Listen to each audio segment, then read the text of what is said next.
Bonjour à toutes et à tous, bien sûr. On est ravis de vous avoir, Maëva Bardier et Jean-Louis Etienne, pour ouvrir ce grand chapitre climat et biodiversité au sein de Médias en Scène. Voilà, ce sont des sujets évidemment cruciaux pour l'ensemble de notre profession et qui vont donc être abordés au fil de la journée, ici même au sein du groupe Les Échos Le Parisien, et évidemment de l'autre côté de la Seine, à la Maison de la Radio. Jean-Louis Etienne, merci infiniment du coup d'être avec nous. Aujourd'hui, vous êtes médecin, vous êtes le premier homme à avoir atteint le pôle Nord en solitaire en 1986, et vous êtes surtout un infatigable explorateur, puisque vous allez nous raconter, vous vous apprêtez à lancer votre prochaine expédition Polarpod. Vous nous en parlerez. Maëva Bardier, bonjour. Un grand merci à vous d'être là. Vous êtes biologiste de formation, vous êtes journaliste reporter, et vous avez surtout l'immense privilège, pour ne pas dire la chance, d'avoir fait partie de cette incroyable expédition Tara, une navigation donc de près de 2 ans aux 4 coins de la planète pour permettre aux scientifiques de mieux connaître l'océan et aussi de partager bien sûr avec les populations locales. On a une 30aine de minutes à passer ensemble, 25 Nicolas, c'est ça 25 minutes à passer ensemble. Donc toutes vos questions dans la salle sont bien entendu les bienvenues. Je vous propose qu'on se plonge directement dans l'ambiance avec ce petit film Maëva que vous avez réalisé à bord de Tara. Et on se retrouve juste après. Je crois que c'est moi qui le lance. Alors, normalement, il y a du son. C'est mieux avec le son quand même.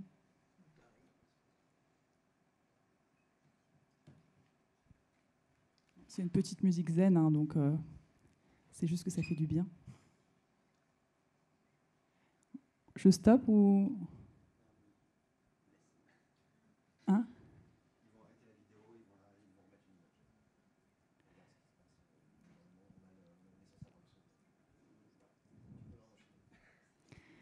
J'enchaîne, mais c'est quand même mieux quand on a vu effectivement à quoi ressemblait l'expédition. Donc effectivement, Maëva, on n'a pas vu ce à quoi ressemblait ce que vous avez pu vivre pendant ces, je crois, quelques 6 mois que vous avez passé à bord en cumulé. Hein. Est-ce que vous pouvez nous raconter à quoi ressemble justement la vie à bord et qu'est-ce qui se cache derrière ces magnifiques images qu'on n'a pas eu la chance de voir, mais qui vont revenir ? Alors bonjour, j'interviens effectivement auprès de la Fondation Tara Océan en tant que correspondante de bord. Donc mon rôle, c'est de documenter l'expédition scientifique en images, en photos, en vidéo et aussi un peu en podcast. Donc j'ai eu la chance effectivement d'embarquer 6 mois et demi. Alors c'est pas d'affilée, hein, c'est sur 4 tronçons différents, à 4 reprises, sur la dernière expédition qui a duré au total 22 mois, la mission qui s'appelait Tara Microbiome. Alors, elle s'est concentrée sur l'hémisphère sud. L'idée, c'était d'aller échantillonner le long des côtes sud-américaines, côté Pacifique et Atlantique, les côtes d'Afrique de l'Ouest, en passant par les images que vous avez vues qui ont été prises en mer de Weddell, qui se trouve à l'est de la péninsule antarctique. Bon, après, la vie à bord, c'était la question. Il y a 14 places à bord, 6 pour des marins qui vont s'occuper de la navigation, 6 places pour des scientifiques, marins, des biologistes marins, océanographes, etc., qui sont là pour faire des prélèvements. Il y a une place pour un ou une artiste, et donc un ou une correspondante de bord. Donc on est comme ça par poste, plusieurs personnes à prendre le relais. On va faire des roulements. Les marins, par exemple, il y a 2 personnes par poste. Comme ça leur permet de tous les 3 mois d'être off et l'autre personne va prendre le relais. Donc à bord, c'est très organisé, chacun son poste. Mais après, c'est un petit bateau, finalement, on n'est que 14 pour faire tout ce qu'il y a à faire. Donc il y a beaucoup d'entraide. Les scientifiques vont venir aider les marins à faire leurs prélèvements. Les marins vont venir aider les scientifiques à mettre à l'eau les instruments qui vont parfois, quand ils reviennent sur le pont, peser 250 kg. Et inversement, les scientifiques, tout l'équipage est le bienvenu pour aider les marins à hisser les voiles. On est également là pour assister les marins de quart la nuit. Voilà, donc... Et tous les 2 jours, est-ce qu'on a retrouvé les images ? On peut peut-être dans ce cas-là sinon les passer en fond, comme ça vous verrez à peu près l'ambiance à bord, parce que les images sont absolument spectaculaires et on voit bien, on comprend mieux avec les images la manière dont vous avez pu vous expérimenter ça en tant que journaliste reporter. Est-ce que, alors on en voit une effectivement derrière. On verra pour le petit film après. Jean-Louis Etienne, peut-être. Alors, j'imagine que vous, ça vous rappelle plein de souvenirs. Vous avez fait un nombre d'expéditions incalculable. Qu'est-ce que ça fait d'être si près comme ça des éléments et si loin, surtout, de la civilisation ? Racontez-nous. Alors ça me touche déjà beaucoup de Tara. C'est un bateau que j'ai fait construire il y a longtemps. Et donc qui suit un trajet absolument merveilleux, quoi. C'est formidable, ce lien entre des entreprises privées, je dirais, et la recherche fondamentale. Donc ils le font parfaitement bien. Et donc ça me touche. C'était ces mois-là. C'était quand on avait hiverné au Spitzberg, parce que c'est un bateau qui a été construit pour étudier l'océan Arctique, l'océan au nord, qui est un océan difficile d'accès puisqu'il est toujours gelé, enfin, on va dire de moins en moins à la fin de l'été, mais ils ont difficile d'accès à cause de la banquise. Et ce bateau a une forme très arrondie comme ça, avec aucun appendice. Les appendices sont rétractables, de manière à ce que s'il est pris par la glace, donc il esquive la compression et il monte. Voilà. Donc, par opposition à d'autres bateaux qui se sont engagés dans l'océan Arctique, qui se sont fait broyer. Donc j'ai fait construire ce bateau pour refaire la dérive arctique, qu'il a fait merveilleusement sous le nom de Tara. Ça, c'était ma première construction importante. Et puis il y a un deuxième océan qui est difficile d'accès, c'est l'océan austral, qui est l'océan qui est autour de l'Antarctique. On a changé d'hémisphère. Là, je vous parlais de l'Arctique, l'océan Arctique. Au sud, c'est un continent. Le continent antarctique, qui est grand comme 28 fois la France, est recouvert par 2,5 km de glace moyenne. C'est un géant glaçon. Et tout autour, il y a les fameux 40e, 50e, dont nous parlent les marins. Et c'est loin, c'est difficile d'accès. Et c'est l'objet de mon prochaine expédition. Vous allez nous raconter.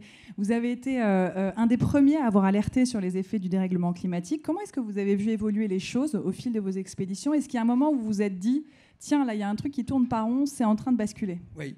Alors, en 1989-90, donc j'ai traversé l'Antarctique. On a vu quelques images à traîneau à chien. On était 6 en équipe internationale. C'était en 89. 89, c'était l'expiration de la première tranche du traité de l'Antarctique. Et il y avait une question qui se pose aujourd'hui, la même, est-ce qu'on va explorer ou non le fond des océans?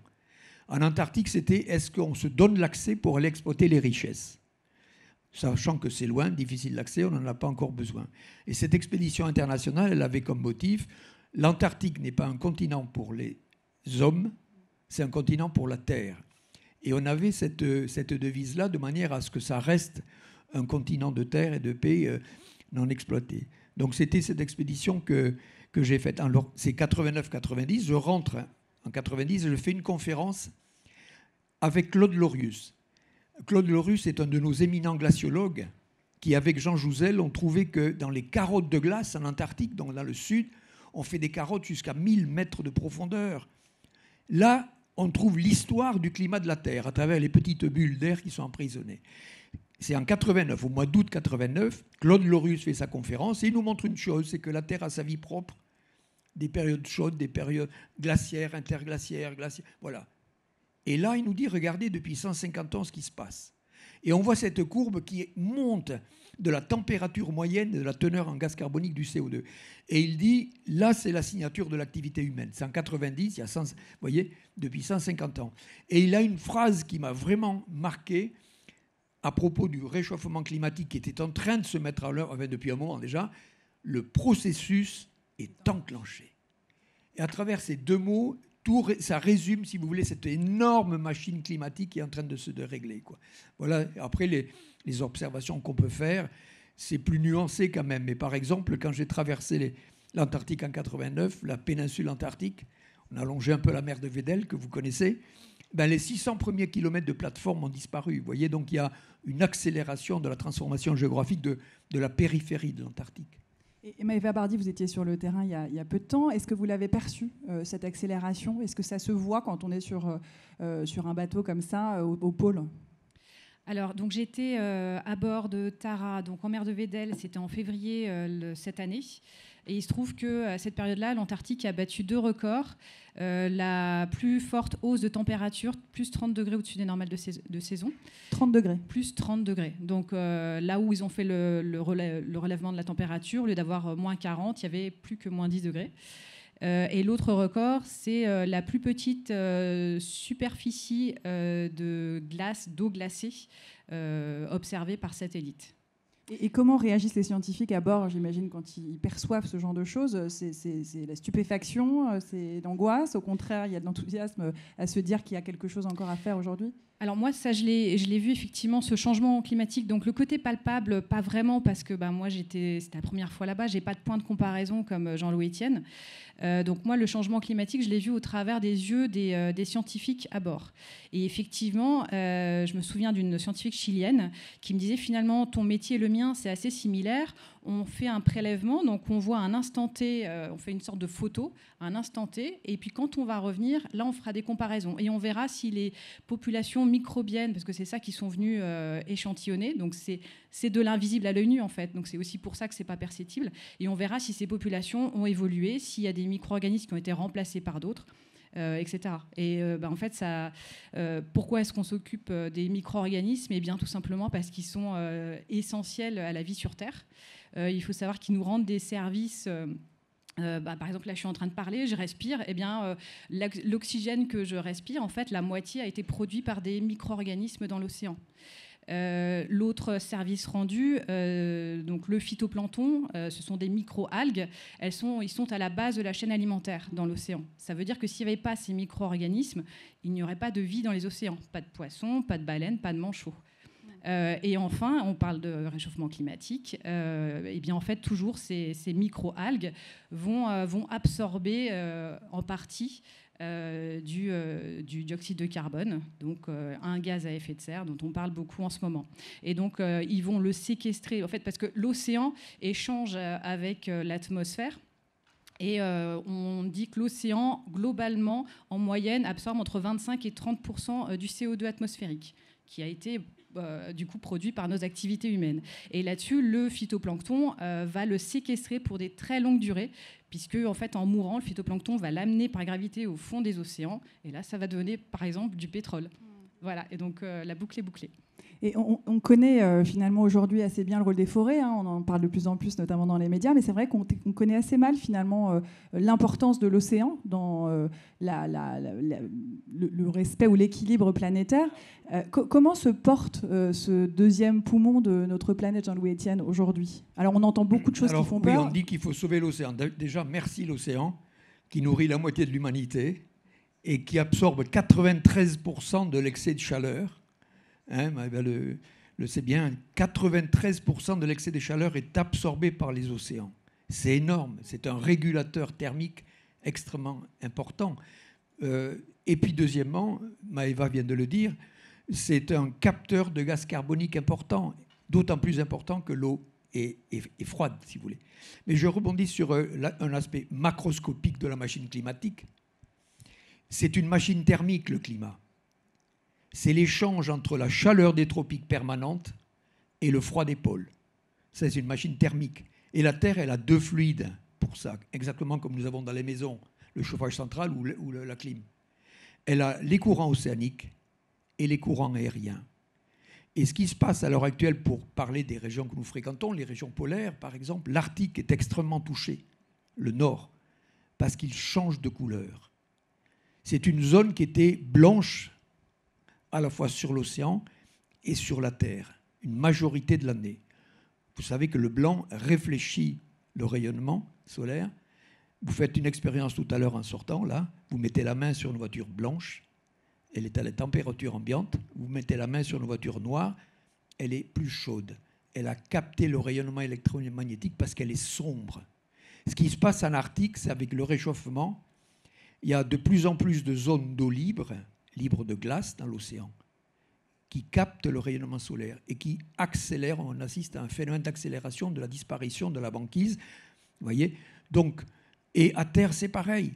La neige arrive plus tard, elle part plus tôt. Donc il y a des zones sombres de terre, le Canada, la Sibérie, etc., qui deviennent des capteurs. Et donc le pergélisol, aussi permafrost, fond. Donc ce changement de couleur fait que l'Arctique s'est réchauffé depuis 70 ans en moyenne de 4 degrés. Et donc j'aime bien dire, on a ouvert la porte du frigo de la Terre. Ce froid est en train de plus en plus de nous manquer à l'équilibre de la chaleur. Donc, si vous voulez, il n'y a pas 36 solutions, il faut décarboner notre énergie, il faut passer des énergies de stock. C'est intéressant ce que tu viens de dire. Cette transformation de la matière organique océanique pendant 200-250 millions d'années sous terre, par la pression par la dérive des continents, la pression, la température fait du pétrole. Et aujourd'hui, on capte le plus possible le solaire instantané, je vais dire, celui qui est là, qu'on peut capter, le solaire thermique, le solaire photovoltaïque. Tout est solaire. La biomasse, c'est solaire, puisque c'est la photosynthèse, comme tu disais, vous voyez. Et on court après le temps, parce que le temps a donné une intensité énergétique à ce solaire instantané que l'on connaît, le gaz, le pétrole, le charbon. Donc, si vous voulez, on doit effectivement développer cette énergie du solaire instantané, mais on court après le temps. Je ne sais pas si on va y arriver qu'avec des énergies renouvelables, quoi. Il va falloir. Donc, vous disiez qu'on le connaît de mieux en mieux, cet océan. Et en même temps, vous repartez en expédition avec Polarpod. Est-ce que vous pouvez nous en parler? Vous allez partir dans la zone antarctique, donc en bas du globe. Qu'est-ce qui se joue là-bas précisément? Donc j'avais fait Antarctica pour le nord et je fais Polarpod pour le sud. Il y a un autre océan qui est difficile d'accès, c'est l'océan qui est autour de l'Antarctique. Il est loin, difficile d'accès, il est agité, les marins nous en parlent tous les 4 ans, ou ceux qui font des records. Ce sont des zones très ventées. Donc toutes les communications sur cet océan austral, l'hémisphère austral, l'Australie, le sud, si vous voulez, toutes les communications se terminent. On a besoin de mesurer in situ de longue durée. On a besoin de s'installer sur cet océan.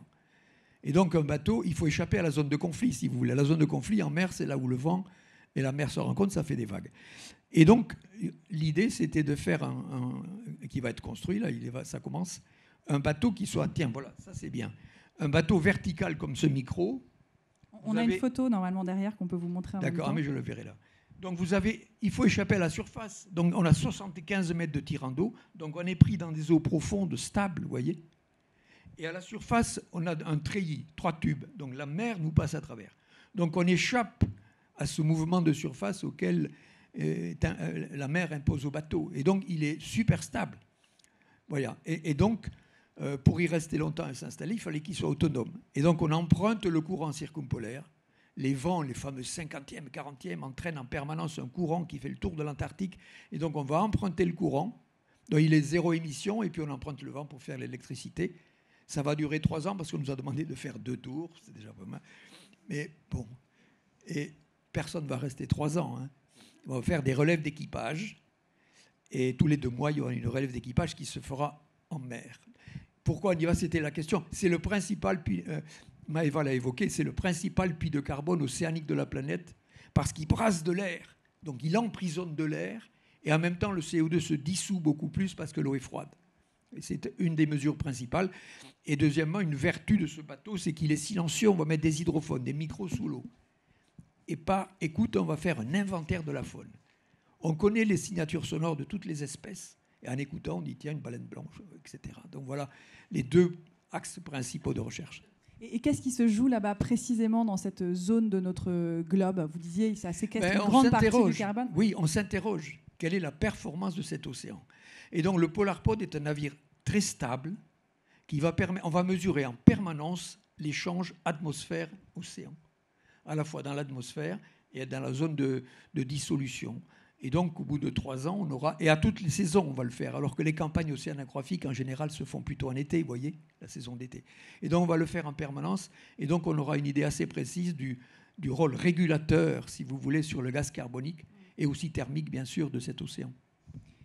Et puis j'ajouterais peut-être quelque chose, puisque donc avec Tara, on était en mer de Weddell, donc justement océan austral, un puits de carbone important, comme l'a dit Jean-Louis Etienne. Et nous, on étudiait, donc on n'a peut-être pas bien vu sur la vidéo, la fonte d'un iceberg.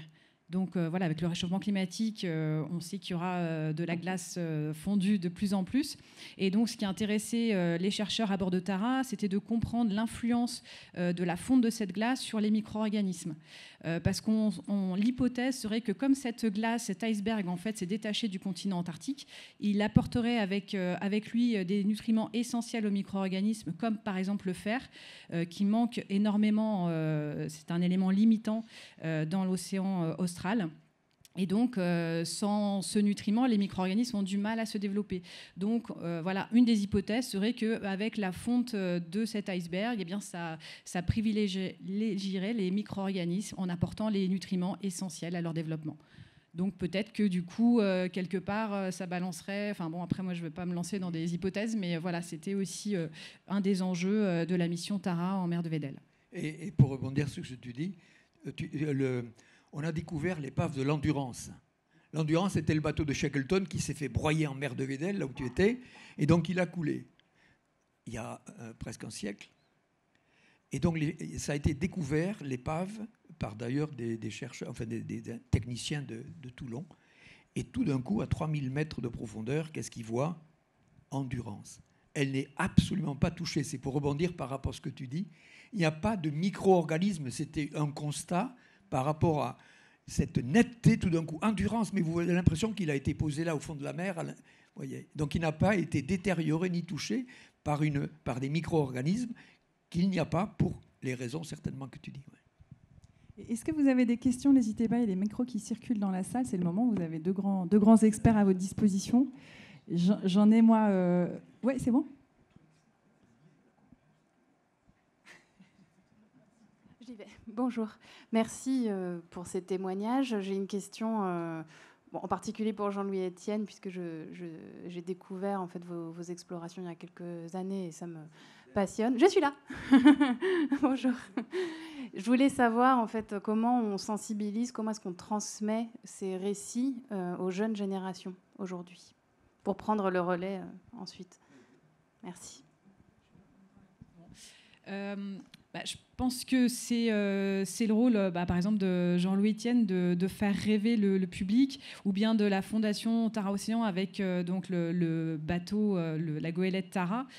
C'est d'amener avec nous en fait le public à bord et de l'embarquer, le faire vivre ce qu'on vit à bord, et en se disant peut-être que c'est. Moi, je compare souvent en fait mon métier à une façon d'un pêcheur qui va hameçonner un poisson. En fait, c'est une façon d'attirer l'attention, et puis derrière, en espérant que le public se pose les questions, lise la photo un peu au second degré. Donc il y a le premier degré, c'est une belle image, et puis derrière, pourquoi est-ce qu'on est allé là, qu'est-ce qu'on vient chercher, etc. Donc en tout cas, c'est une des façons d'en parler. Mais le terrain, ça m'éteint cette lumière. Le terrain vous donne une légitimité, vous voyez. Vous êtes le gars ou la fille qui a été sur place, qui a vu, racontez-nous. Donc il y a déjà une porte qui s'ouvre comme ça, et il faut profiter de cette attractivité que représente l'aventure pour créer des passerelles attractives. Et c'est là que l'intérêt pédagogique de ces missions est intéressant. Et il faut le partager le plus possible avec les enseignants, mais ne pas demander aux enseignants de faire le boulot, et c'est ce que vous faites avec Tara, c'est ce que j'ai fait. Moi, j'ai commencé avec Edutel, ça vous dit rien, là, je regarde, il y a des jeunes là. Edutel, c'était le Minitel de l'éducation nationale. On n'en voyait pas grand-chose depuis le fond là-bas, tu vois. Et j'ai toujours aimé ça. Moi, je suis autodidacte. Hein, On va y venir. Ah bon? Enfin, on va conclure surtout, mais j'avais une petite question pour conclure là-dessus. Et donc, j'ai appris à m'apprendre, à comprendre, avec des phénomènes simples, des images, quoi. Et je pense que c'est ça qui est important. Ouvrir la porte de la curiosité. Et elle s'ouvre par la simplicité, par des images qui sont accessibles, compréhensibles et qui donnent envie. Ça, c'est le travail de la pédagogie, c'est donner envie, quoi. Et alors, peut-être une dernière question, sauf s'il y en a d'autres dans la salle. Ah. Je rebondis sur votre dernier mot, donner envie. Mais comment vous avez encore envie? Vous avez l'air d'avoir une énergie, un optimisme débordant, alors que vous voyez quand même des catastrophes en permanence sous vos yeux. Comment vous avez encore cette énergie et cette envie-là? Oui, j'ai 76 ans. Pas encore? Ah oui. Non. Mais vous savez, je suis jeune depuis plus longtemps que vous. Moi, je fais des jouets, des grands jouets, vous voyez. Je reste... moi, j'adore la construction de choses que j'ai pu construire. J'ai été une formation de construction au départ. Moi, je n'avais pas les notes pour entrer en 6e, vous voyez. Donc, j'ai passé ce qu'on appelait le certificat d'études primaires. Et après, j'ai été en formation professionnelle. J'ai l'impression de parler à personne. J'ai fait une formation professionnelle dans un collège technique. J'avais 13 ans, on avait 40 heures. On avait 16 heures d'atelier, technologie de construction. Voilà. Donc j'ai aimé la technologie, la construction. J'ai très bricoleur. J'ai toujours pensé qu'avec mes 10 doigts, je pouvais faire une cabane, avoir un jardin, des poules et voir venir. Vous voyez, ça a été ce qui m'a toujours apaisé dans l'existence. Et en fait, après le CAP de tourneur-fraiseur, j'ai fait médecine.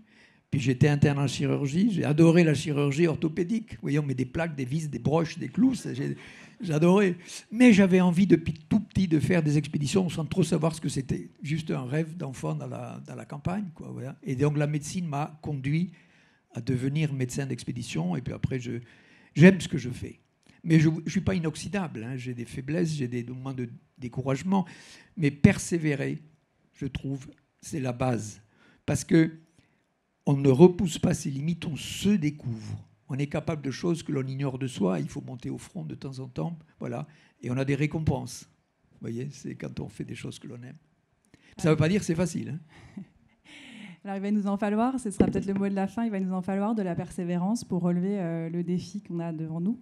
Qu'est-ce que vous diriez aux uns et aux autres qui sont dans cette salle et qui se demandent ce qu'ils peuvent faire justement là où ils sont pour faire bouger les choses ? Moi, j'ai un exemple concret donc, à bord de la Goélette. Donc, j'ai été en contact avec les chercheurs voilà, qui viennent faire leurs études. Et donc, en fait, je discute avec une chercheuse qui me disait que vu le nombre d'études qu'elle avait fait, si elle se comparait à un sportif, elle serait un sportif de haut niveau et elle ferait les Jeux Olympiques. Et donc, elle se devait en fait de mettre ses compétences au service de la planète, au service de voilà. Et donc, je pense que chacun, on a nos compétences. Bon, par exemple, moi, la photo, la vidéo, eh bien, j'ai eu envie de la mettre à contribution pour sensibiliser le grand public sur la question de l'océan. Donc voilà, même s'il ne s'agit que d'une petite goutte d'eau dans l'océan, j'en ai bien conscience. Mais voilà, je pense que tout le monde a ces qualités propres à soi. Et Jean-Louis, vous dites souvent qu'il faut faire le maximum sur sa zone d'influence. C'est une phrase qui résonne beaucoup en nous. Là, on parle beaucoup de machines climatiques, du dérèglement climatique. C'est une machine énorme. Hein, il n'y a pas on et off à l'Élysée ou au Vatican ou je ne sais pas où. Vous voyez, c'est beaucoup plus compliqué que ça. Ce n'est pas non plus, j'aime pas l'histoire de l'affaire du siècle. C'est l'équation du siècle. C'est énorme ce qu'il va falloir résoudre. Décarboner l'énergie, c'est colossal. Quand on voit que quand on n'a pas accès au pétrole en ce moment, que les stations-service sont encombrées par... On a une dépendance à l'énergie qui est énorme. Et c'est cette culture-là qu'il faut avoir. Regarder sa dépendance à l'énergie et faire un soin. Et la solution, encore une fois, ce n'est pas on et off, c'est l'addition des actions de chacun. Et je terminerai sur cette phrase que vous aimez bien. Chacun doit être efficace sur sa zone d'influence personnelle. Je dis juste un exemple. Quand le public en général est nourri avec cette idée que ces couillons à l'Élysée, au Vatican, je ne sais pas où, ils ne font rien. C'est beaucoup plus compliqué que ça. Et donc je leur dis, et vous, qu'est-ce que vous faites ? Et là, on entre dans un trou, dans un vide, où parce que chacun attend que l'autre... Voilà. Et je dirais qu'en donnant une vision tellement pessimiste de cet avenir-là, ça démobilise l'action. Et c'est cette inversion, donner envie, je disais tout à l'heure, effectivement, mettez des panneaux solaires sur le toit, vous allez faire le plein de la bagnole avec le soleil, puis mardi, vous allez voir, mardi, il va y avoir du soleil, vous faites la lessive mardi. Il y a du fun à être écolo, à condition qu'on entre dans l'action. Si on est un acteur de la solution... Et on peut être contagieux, vous appelez le voisin, c'est génial. Vous voyez ce que je veux dire ? Chacun doit être efficace sur sa zone d'influence personnelle, professionnelle, familiale, je ne sais pas, politique, etc., ecclésiastique. Enfin, tout le monde doit être efficace sur la zone d'influence, c'est ça la solution. On arrive au terme de cet échange. Un immense merci à tous les deux d'avoir été là pour partager vos rêves. Et on enchaîne avec la responsabilité des médias, puisqu'on sait qu'on est clé, nous, dans cette équation. Donc, on a pour ça le plaisir d'accueillir Anne Tezna, je crois, qui va prendre le relais, et puis nos invités pour parler donc climat et médias à l'heure des responsabilités. Je vous appelle sur scène, je ne vous vois pas non plus. Allez, merci à tous.